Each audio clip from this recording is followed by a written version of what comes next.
talks about leaving the worldly pursuits for getting joy.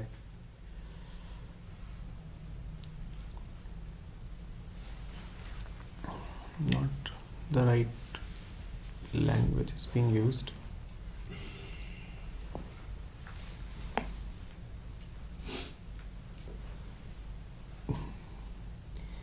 Leaving what is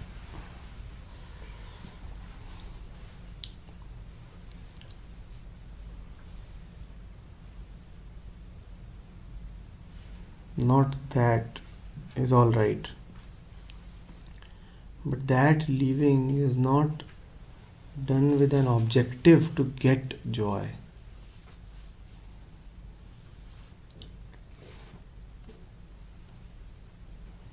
Had the thing been so transactional that you could leave one thing and as an exchange offer get another thing, then everybody would have taken the deal. Where joy is so cheap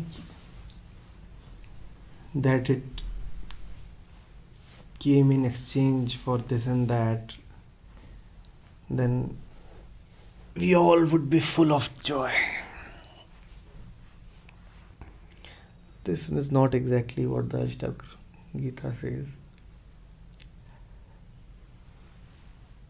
There is this mind which wants something. The world is an object. Whenever you say the world, you do not mean the same thing. You mean one thing, he means another. Third thing. We use a common word, world. Is the world the same in your mind as it is in his mind? The world is your favorite set of objects. Do you see this? What is the world, Pratik? World is what we have created in our... Yeah, but what is the world? Quickly, whenever you say world, what do you mean? People, objects. And particular people? Surrounding. Only very few people. What is the world? The same, like the work that we have. Same world as his world? Same world as his world? Country, people, religion. Same country, same religion, whenever we are looking at different people. Is that so? Same house, same husband, same wife, same job, same bank account. Yeah? Same garments, same language, same preferences. Is there anything same in two persons' worlds? We all live in our private worlds. We all live in our personal worlds. I'm getting it? That is why ordinary communication is so superficial. You are using the same word but referring to something else because your world is different. I'm assuring you, even when you use the same word, you do not mean the same thing. When you say honesty and when he says honesty, you do not mean the same thing. That's why there can be no communication or very superficial communication. When you say love and when she says love, rest assured you do not mean the same thing.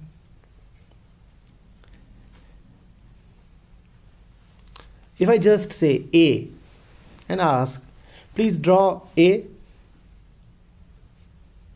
Instead of this, draw anything. Draw A. And you will find all of you are drawing different things. Even A means different things. So when Ashtavakra is saying, leave the world, what he is saying is, leave this personal thing. Leave this sense of limitation. Usually when you hear the word world, you think of something very expansive. But actually when you look at it, world, the world is a limitation. It is not an expanse. It is actually a contraction. It's a limitation. Because your world is a little private world. Her world is her little private world. So when Ashtavakra says, leave the world, what does he mean? Leave the pettiness. Get rid of your pettiness. Why are you acting so small? What is this little thing? And the same with Shankara when he says this is unreal. So the world is unreal means the same. It is unreal in the sense it is limited. Limited.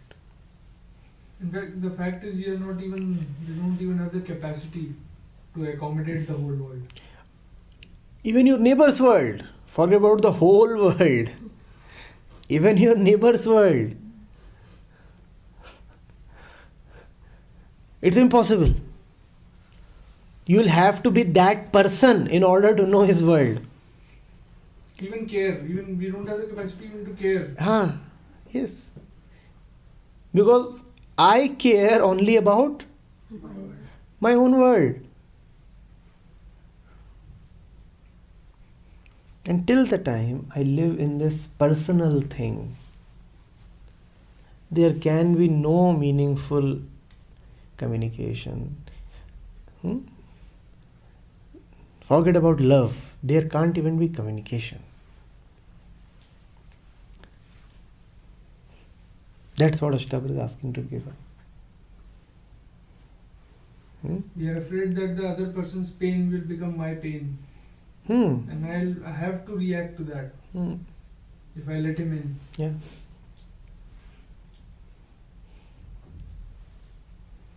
I will pass away. I will become him.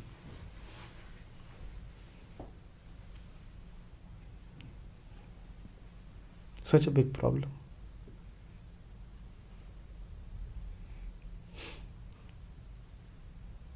Then what are we? We don't have the capacity, then what are we thinking of? It's our choice. Exactly. So if you are talking about words, somebody's words, you see the problem there. You can never relate to someone through words. Never. Because his world is different. Your world is different. If ever an alien comes to this earth, completely alien, the only way to talk to the alien would be through silence. Because his world is anyway totally different. No language will succeed. Only silence will succeed. In that silence, there is communion. Only through love can you really talk to someone. Otherwise, you can't talk. Can't talk.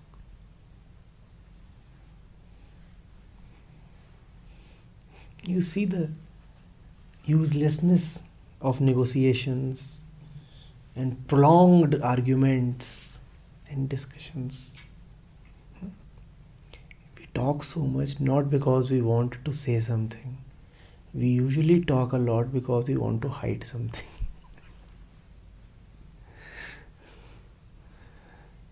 You remember that thing about writing questions? You don't write because you want to uncover. You write because you want to let it remain covered. That's also why we talk. So that we don't have to really come close.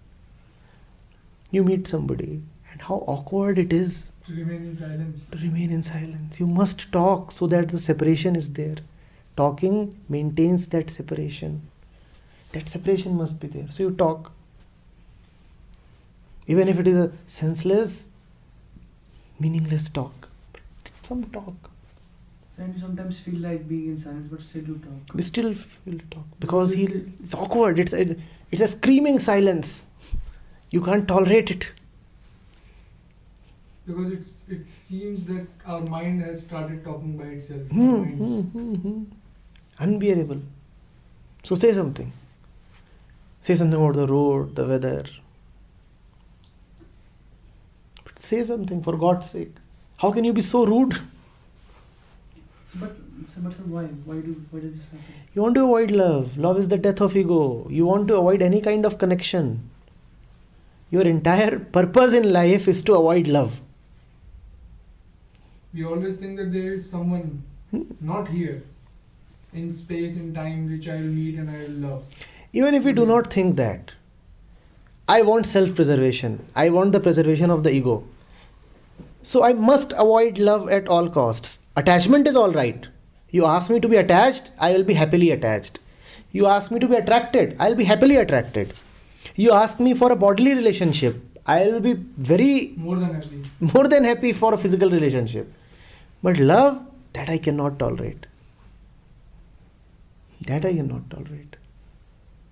So because we call attachment as love, and that's why we're confusing because we want love. We want attachment. Attachment feeds the ego. Love dissolves the ego. They are opposites. Attachment feeds the ego. And love dissolves the ego.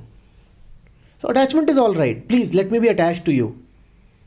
But if really love starts blossoming, you will go away. Till the point there is only attachment, you will remain with that person. But the day love actually starts,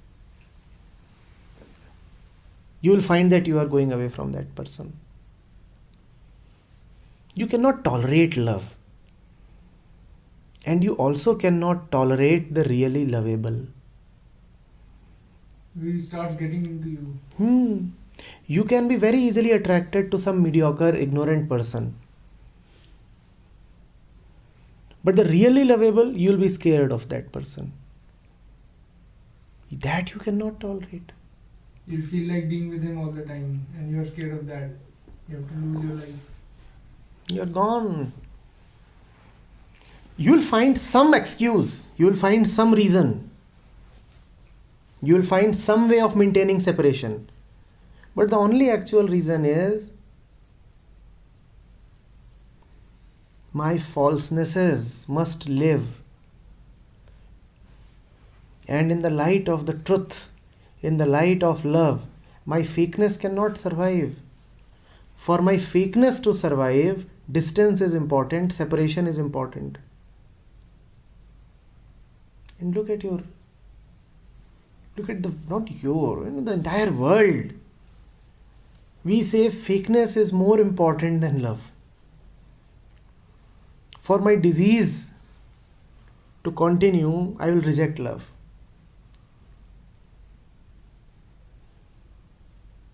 That's why once he had come, it was a talk in Chennai. With great frustration he had said, what a loveless country this is. Specifically he chose that word, no other word. He said, what a loveless country. You do not know love. Attachment is great. You have huge families. And when he spoke these words, the family size was even larger. Great attachment to each other. No love. No love. You do not know what love is. You feed like parasites upon each other without knowing love.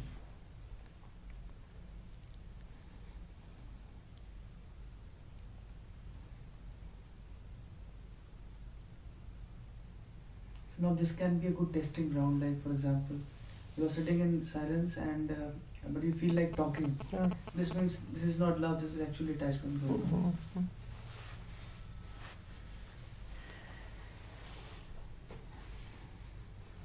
With others, you want to chat using words. It is a proof that you do not love the other person. And when you are with yourself, then you want to chat with yourself using thoughts. It is a proof that there is no love for yourself, no self-love. The person who cannot be alone, who always needs thoughts, will never be able to hence love anybody. When he is with himself, he will think, and when he is with others, he will just chat and gossip. First thing, when you are with yourself, please love yourself. Please accept yourself. Do not engage yourself in thought. Have a loving relationship with yourself. And silence is your loving relationship with yourself. Meditation is that. So that anyways doesn't mean controlling the thoughts. Oh, there is no... Just witness. We have talked enough of that. It's not about control.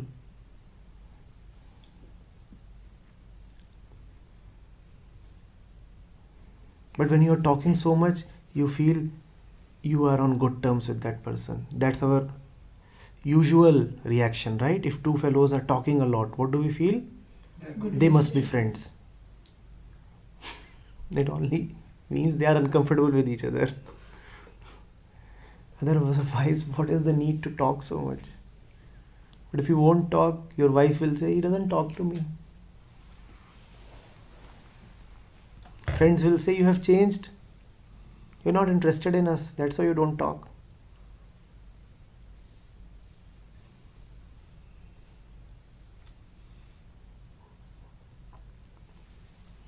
Some people use not talking as punishment.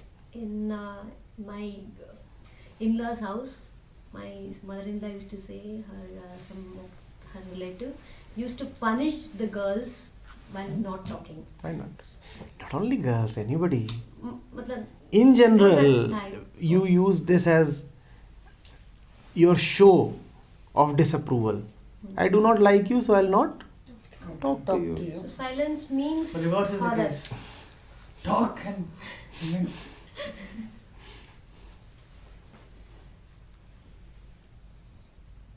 But even that silence of punishment is actually thoughts. It's So thoughts. It's not silence. Oh, it's not at all silence. Not at all silence. Well said. Sitting side by side, you may not be trading words, but you are dealing in thoughts. rather more And more severe thoughts, more intense thoughts. Focus.